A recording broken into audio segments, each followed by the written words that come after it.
Olá, gente. Olá, minhas caras. Olá, meus caros. Olá, meus pequenos alecrins. Vamos continuar, né, com nossa excursão pela filosofia moderna, tá? E a gente está, então, conhecendo a tradição empirista, e eu vou falar um pouco hoje sobre um nome que, digamos assim, inaugura, de fato, a tradição e assume uma série de teses que vão ser características, né, dessa tradição, que é o Thomas Hobbes, né? Ah, o Bacon, né, ele faz parte dessa tradição, mas vocês se lembram que ele é uma figura muito mais difícil de ser classificada, né, e que ainda é devedora, né, de muitos temas que a gente não considera tipicamente associados à ciência moderna, à filosofia natural moderna, tá? No caso do Hobbes, ao contrário, a gente tem um comprometimento assim absolutamente completo e total, né, com essa nova ciência, né? Ele tem, então, um comprometimento completo, né, assim, com esse novo modo de pensar, de um modo que praticamente inaugura, mas também leva até as últimas consequências, né, o empirismo e suas tendências materialistas, sensualistas ou sensacionalistas, né, sensacionalista não no sentido de querer escândalo, né, e likes, né, mas sensacionalista no sentido de tudo que está na nossa mente deriva das nossas sensações, né, dos nossos cinco sentidos, explicar como isso se dá, tá? Bom, o Hobbes, e o Hobbes, eu acho ele um autor fascinante, tá? E as pessoas, vocês conhecem o Hobbes porque vocês estudam Hobbes na aula de filosofia política, né? Embora, às vezes, as pessoas estudem coisas diferentes, mas, em geral, um curso de filosofia política, uma graduação em filosofia, vocês vão ler Maquiavel, Hobbes, né, talvez a política, alguma coisa do Platão, a política aristóteles, alguma coisa do Platão, né, depois Locke, Rousseau, e aí chega no século XIX, sei lá, Mill, Marx, Tocqueville, até o século XX. Ótimo. Enfim, Hobbes é basicamente lido, né, dentro da tradição da filosofia política moderna, que eu não estou abordando, tá? Minha preocupação é metafísica de conhecimento, vocês têm disciplinas de ética, de filosofia política, onde supõe-se que vocês se familiarizam com a filosofia política moderna. Mas o Leviatã, todo mundo conhece o Leviatã é uma obra absolutamente marcante, né? É uma obra que está presente no imaginário popular, né? Mesmo de quem não é da filosofia, né? E o Leviatã é uma expressão materialista, né, da teoria do Hobbes, que basicamente concebe o mundo como sendo feito de corpos, né? Se vocês lembram da imagenzinha inicial do Leviatã, do frontispício, que é reproduzida nas boas edições, né?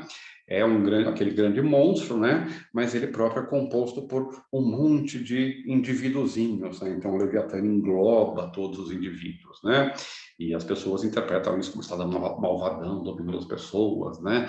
Mas, né, é, na verdade, uma expressão dessa concepção puramente materialista, né? Segundo a qual, do mesmo jeito que, por exemplo, um corpo material, como uma caneta, é feita de átomos, né, que são individualmente imperceptíveis, né, ao considerar a caneta, né?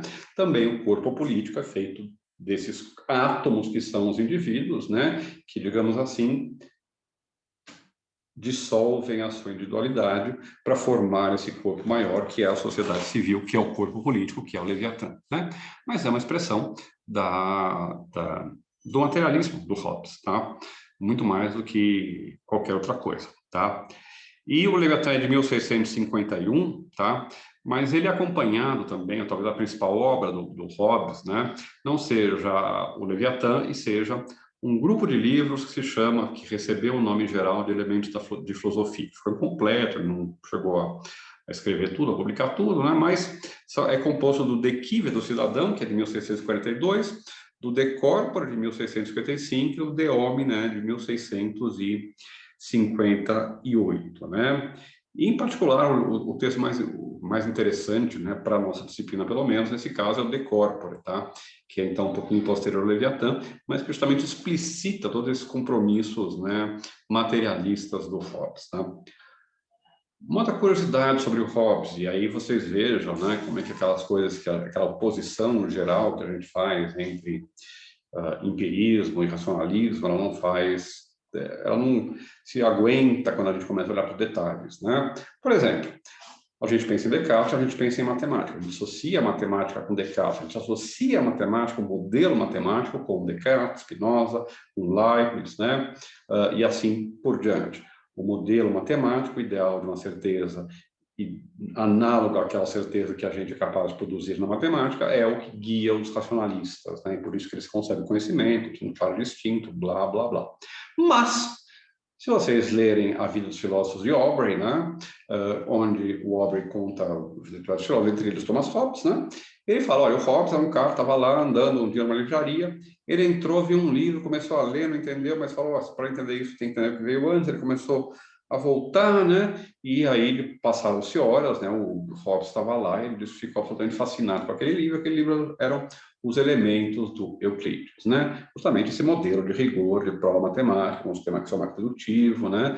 Tudo aquilo que a gente associa comumente com o racionalismo. E que também é o que está, por exemplo, lá no livro 4 do ensaio do Locke, né? Que eu citei para vocês sobre o conhecimento, né? Quando ele fala do conhecimento demonstrativo, né? O modelo é também o modelo euclidiano, tá?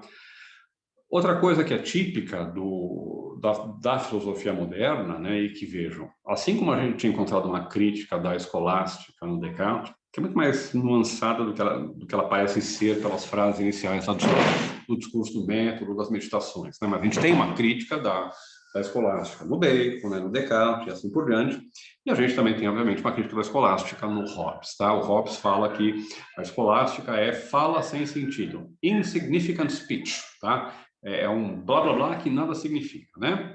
E, enfim, aí a gente já tem uma posição que é bastante, que é compartilhada, por exemplo, com Descartes, né? E com vários outros autores do mesmo período, tá? Outra tese central que aparece no De Corvo, que aparece no Leviatã, né? É a tese, então, de que a tese materialista, a tese de que tudo é matéria, tá? E no caso do Hobbes, assim como vai acontecer com vários autores, tá? A tese não é apenas de que o mundo é feito de matéria, mas que o mundo é feito de matéria em movimento, que uma propriedade essencial da matéria é o movimento, que o movimento é o estado natural da matéria, tá? E isso tem como expressão física a lei de inércia. Vocês têm que se lembrar que a lei de inércia é fundamental na revolução científica, na revolução de mentalidade moderna, porque a lei de inércia é aquela que, digamos assim, destrona o universo aristotélico do seu lugar e inverte os nossos modos de compreensão, né? No universo aristotélico, além de todas as coisas que a gente já conhece, o movimento é o estado excepcional. O movimento é sempre resultado de uma ação violenta, né? No qual eu, pela minha força, imprimo uma força em uma coisa diferente de mim, né? O movimento é a exceção. E aquilo que é o estado natural do universo é o equilíbrio, é a estática, é o não movimento, o repouso, tá? O princípio de inércia inverte isso e fala que o estado natural da matéria, portanto, do universo, é o movimento. Eu não tenho que explicar o movimento, eu tenho que explicar como é que ele surge inicialmente. Uma solução natural é dizer, bom, Deus dá um peteleco e depois esquece, né? A partir do momento em que eu tenho um movimento, como tudo se move, né? O movimento está lá conservado. A gente vai ter depois os princípios de conservação do movimento, né? Da força e assim por diante, né? Que se desenvolvem na física do Newton. Mas essa ideia, então, do materialismo, onde a matéria não é meramente matéria inerte, estática, em repouso, mas matéria em movimento, é muito comum no empirismo, nas tradições empiristas. E vejam, mais uma vez, uma consequência que isso vai ter lá na frente é dizer, então, que, já que o estado natural da matéria é o movimento, a partir do momento que a matéria se transforma, se junta para formar corpos vivos em particular, né? A tendência desses corpos é justamente a tendência à persistência. Nós não queremos sobreviver, né? Bolas querem, pedras querem cair, né? Há uma tendência, animais querem se alimentar, se reproduzir, uma tendência à persistência, uma tendência ao movimento, uma tendência, né? Um impulso para adiante, né? Que parece muito com o quê? Que lembra muito o quê? Tá? Lembra muito, obviamente, o conatos, né? Esse impulso, essa força que está presente na natureza, na na filosofia do Spinoza, né? Um grande racionalista, tá? Então, vejam, quando a gente começa a olhar o detalhe, né, a gente vê que esses filósofos, né, eles estão todos entrelaçados e imbricados, né? Não há duas direções, né? Talvez enfoques e diferenças, claro, mas temos que saber aonde, né? Bom, ele é também um plenista, né? Eu expliquei na aula de introdução que é um plenista é aquele que não há um vazio, não há espaço sem matéria, ou seja, o espaço vazio é feito de matéria rarefeita, né? Mas ele é feito de matéria, né? E nos elementos de filosofia, né, ele começa também a tirar algumas consequências disso. Tá? A primeira, a gente vê aparecer já na definição de filosofia que ele vai dar. Ele fala: a filosofia é um raciocínio para descobrir relações causais nas aparências, isto é, como o movimento da matéria causa outros estados da matéria. Tá? Vejam, as causas, as relações causais que interessam à filosofia são aquelas que estão na aparência, aquelas que transmitem pelo movimento. Então, do ponto de vista das causas, o que o Hobbes faz é reduzir as 4 causas aristotélicas à causa eficiente. Lembre-se que lá nas meditações também a gente tinha uma ênfase, né, na causa eficiente, como sendo aquela que permite explicar uma série de fenômenos, tanto mentais, né, quanto do próprio mundo ou da própria natureza. Então, causa como causa eficiente, causa eficaz, causa que produz, de fato, mecanicamente algo, né? E, então, o que são essas relações causais? Né? Ele já deixa isso explícito, tá? Isso está em 1.3, nos elementos de filosofia, tá? Como o movimento da matéria causa outros estados da matéria em movimento. O que causa todos os outros estados da matéria em movimento? Matéria em movimento, tá? Então, o que causa, por exemplo, vocês estarem vendo a minha aula agora? Matéria em movimento. O que causa vocês sentirem o gosto do chocolate quando vocês comem uma barra de lobo? Matéria em movimento. O que causa a ideia de Deus em mim? Matéria em movimento, tá? Tudo é causado pela matéria em movimento. O que a gente tem que fazer é descobrir como é que a matéria em movimento produz outros efeitos em outra matéria em movimento, como é que isso produz a realidade tal como a gente a conhece, tá? E o De Corpore, inclusive, é dedicado a Galileu, né? Outro atomista, né? Contemporâneo. E o que então é o corpo, né? O que são esses corpos dos quais fala tanto o Hobbes? Tem o De Corpore, tem o Leviatã, que é o corpo político, né? É aquilo que está na página 102 do De Corpore, né? Aquilo que, não sendo dependente do nosso pensamento, é coincidente e coextensivo com alguma parte do espaço. O que significa essa definição? Tá? Bom, primeiro, vejam como ele define um corpo como sendo independente do nosso pensamento. Tá? Lembre-se do dualismo cartesiano? Bom, a gente tem um tipo de dualismo aqui diferente, mas a gente tem uma separação entre o nosso pensamento e o corpo, e os corpos, né? Ou a matéria, né? Pelo menos do ponto de vista explicativo. Tá? Uma boa pergunta que a gente faz com isso depois. Tá? E ele é coincidente e coextensivo com alguma parte do espaço. Então, basicamente, o que faz? O que é um corpo? É um pedaço de matéria que ocupa o espaço, em uma posição definida no espaço, né? A gente pode, se a gente tiver um corpo, a gente pode jogar um gesso em volta, né? Depois tirar o corpo, aquele espaço que é vazio, que fica dentro do gesso, dentro do nosso molde, é o espaço ocupado pelo corpo. Então, o corpo é definido pelas fronteiras do espaço que ele ocupa. Corpo é basicamente matéria ocupando espaço, de um certo modo, com uma certa orientação. As coisas universais, tá, são sempre resultado do movimento. As qualidades primárias existem como propriedades da matéria, propriedades físicas são propriedades geométricas, e nesse ponto é uma tese que depois o Descartes vai desenvolver, o Descartes desenvolve, né? Vocês viram até as suas últimas consequências, identificando completamente espaço e extensão, espaço matemático com extensão, né?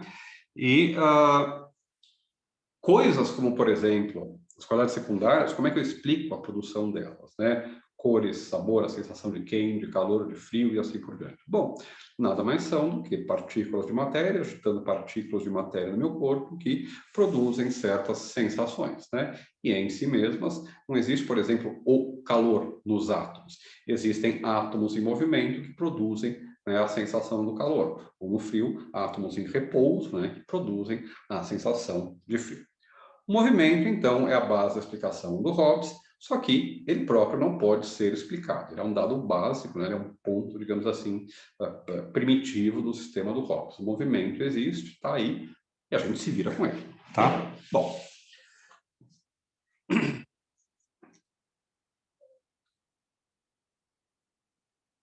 Como é que a gente faz, então, para nós, seres humanos, produzirmos conhecimento, recebermos conhecimento da natureza? Bom, os primeiros começos do conhecimento, página 66 do De Corpore, tá? São os... Aliás, perdão, seção 66 do De Corpore. São os fantasmas do sentido e da imaginação, tá? E vejam aqui o vocabulário que é tipicamente medieval, tá? Quando vocês encontram fantasmas medievais, ou fantasia também, outra palavra que tem a mesma origem, que é usada às vezes para a mesma coisa, tá? Ele não tá, a gente não quer falar do Gasparzinho ou de espíritos assombrando casas antigas, tá? Um fantasma é simplesmente uma impressão sensível, uma impressão da fantasia. Fantasia é com a imaginação, vocês se lembram lá quando tinha um Descartes, tinha acabado de imaginar. Uma impressão da imaginação, uma impressão sensível é um fantasma, né?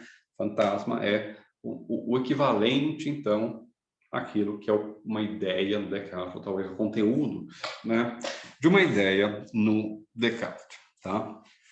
Então, o lugar onde a gente recebe informação é dos nossos sentidos.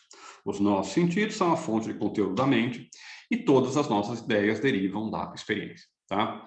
Vejam, lembre-se do adágio medieval, né? Nada está no intelecto que não tem estado primeiro nos sentidos, tá?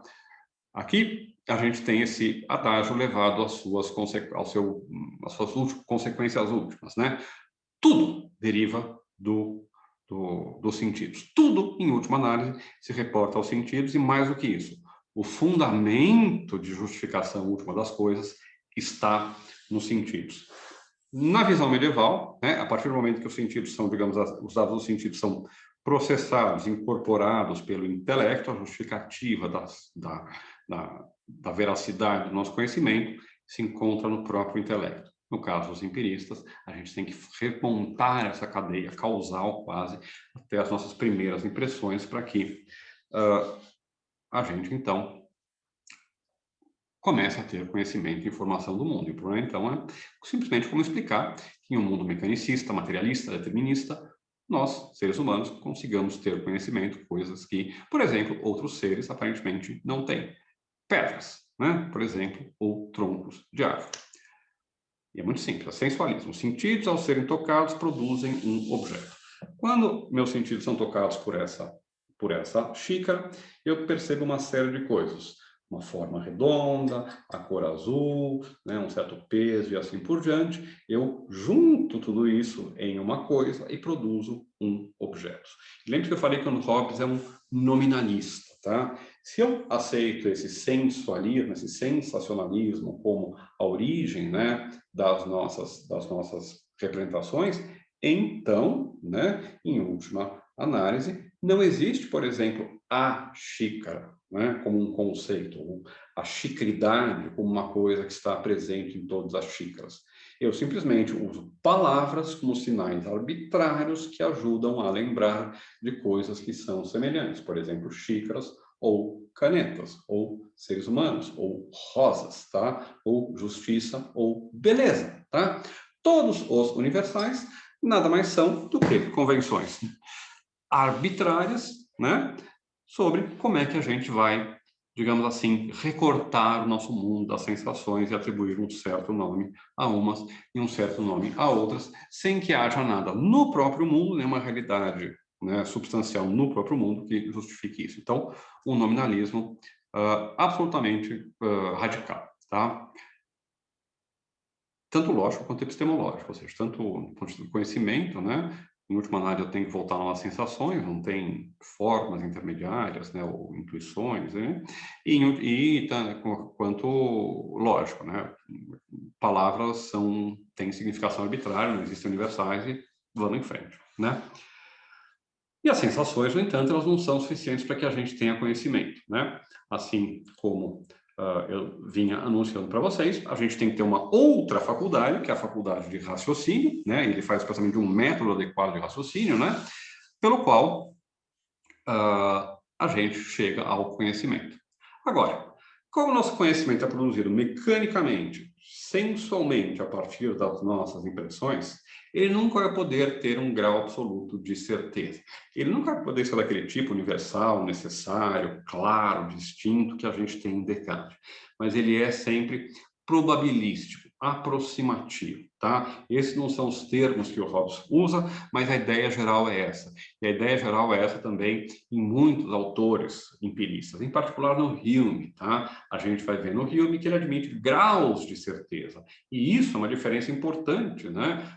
Em relação, por exemplo, aos racionalistas. Os racionalistas concebem a verdade e o conhecimento como sendo atrelados à certeza, não admitindo graus, como sendo um qualificativo ou algo absoluto, né? Enquanto os empiristas admitem graus, né? Modos diferentes de conhecer, né? E, portanto, também graus e probabilidades diferentes em nossos conhecimentos.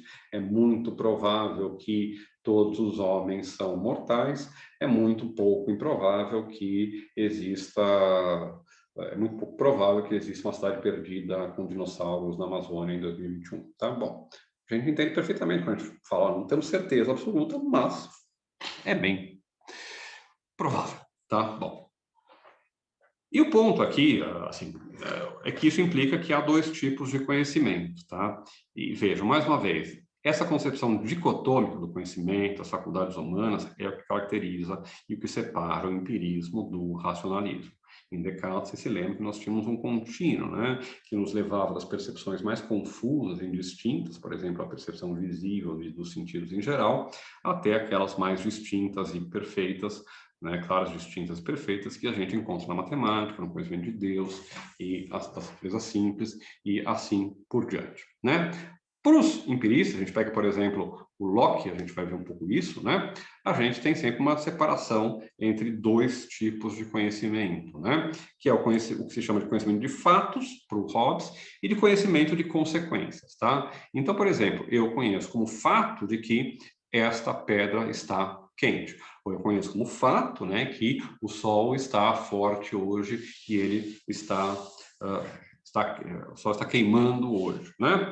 Bom, isso são fatos, né? Eu tenho disso sensação, né, direta, e depois eu tenho uma faculdade, que é a memória, eu retenho as minhas sensações em mim, né? Elas não desaparecem imediatamente assim que elas são desfeitas, né? Então, eu tenho presentes em mim, eu retenho em mim as sensações passadas que eu tive, tá? E vejam que interessante, o Hobbes vai dizer, esse conhecimento de sensações, mesmo aquele que envolve a memória, ele não é exclusivo dos homens. Ele pertence também aos animais. Por que ele pertence também aos animais? Porque os animais são capazes de, por exemplo, perceber que a pedra está quente e aí evitar sentar naquela pedra quente. Eles são capazes de perceber que, por exemplo, o sol esquenta, está frio, eles saem da toca, vão para o sol para se esquentar. Eles são capazes de um tipo de conhecimento operativo sobre o mundo que depende apenas da sensação e da memória, exatamente como nós, conhecimento de fatos, tá? Animais conhecem fatos como nós, tá?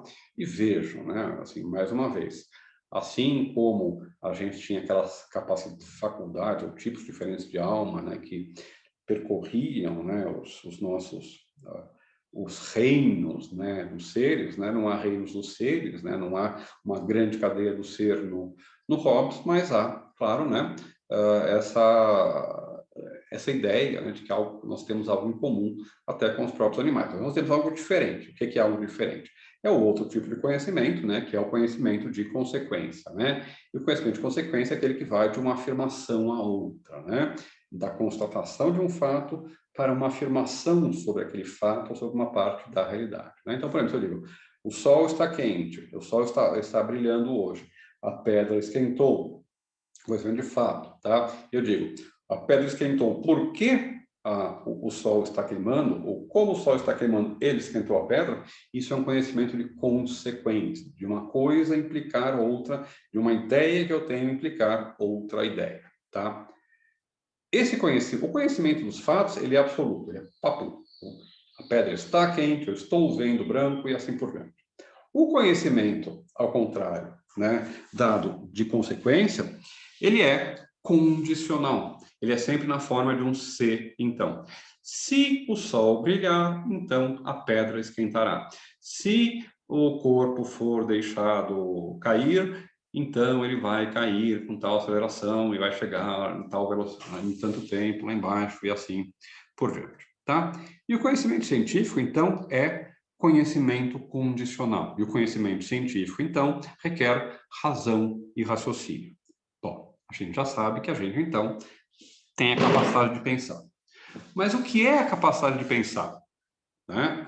Ela é essa faculdade que nos torna semelhantes a Deus, que permite evitar completamente o erro e a falsidade se eu a seguir? Não, ela é simplesmente uma faculdade de computação. Pensar, é uma frase famosa do Hobbes, tá? Pensar é calcular. Pensar é adição e subtração, né, de ideias. A gente forma sinais para as nossas ideias e a gente simplesmente adiciona e subtrai nossas ideias umas das outras. Então, obviamente, o pensamento está ligado à linguagem. Como eu não posso raciocinar sempre com dados sensíveis, porque seria impossível a cada vez que eu quero falar dessa xícara, né, de referir a todos os infinitos dados sensíveis que fazem essa coisa material que é essa xícara, eu uso abreviações, eu uso a palavra xícara, né? Então, ela está ligada à linguagem. Por que ela está ligada à linguagem? Ela depende de definições corretas, tá? Eu tenho que investigar, de fato, se as minhas palavras exprimem aquilo que a coisa é. E vejam, onde é que a gente encontra definições corretas, tá? Na matemática. E, em especial, no método euclidiano. E por que as definições da matemática e aquelas utilizadas no procedimento euclidiano são as mais interessantes? Porque elas são definições que não apenas, digamos assim, remetem arbitrariamente aos objetos escolhidos do mundo, mas produzem, determinam, trazem consigo o próprio objeto, é o que se chamam de definições genéticas, que é um tema interessantíssimo dentro da filosofia moderna e que permanece até o Kant, vai aparecer na filosofia da matemática do século XX, enfim, a ideia de que essas são definições que não apenas definem o objeto, mas produzem, geram esse objeto, tá? Por exemplo, se eu defino um círculo como sendo aquilo que está equidistante, uma circunferência equidistante de um ponto, né? Isso permite que eu pegue um compasso, né? Escolha um ponto e forme, construa, produza um círculo no papel ou na minha imaginação. Se eu defino um triângulo equilátero, né? Como sendo um triângulo, uma figura plana, fechada, delimitada por 3 segmentos de reta iguais entre si, isso me permite construir um triângulo equilátero. E mais do que isso, tirar uma série de conclusões ou de propriedades desse meu triângulo equilátero, desse meu círculo, e assim por diante. Como? Bom, aqui a gente volta para aquilo que a gente já tinha encontrado lá no Descartes, que é a referência ao problema do método. Tem que ter um método correto.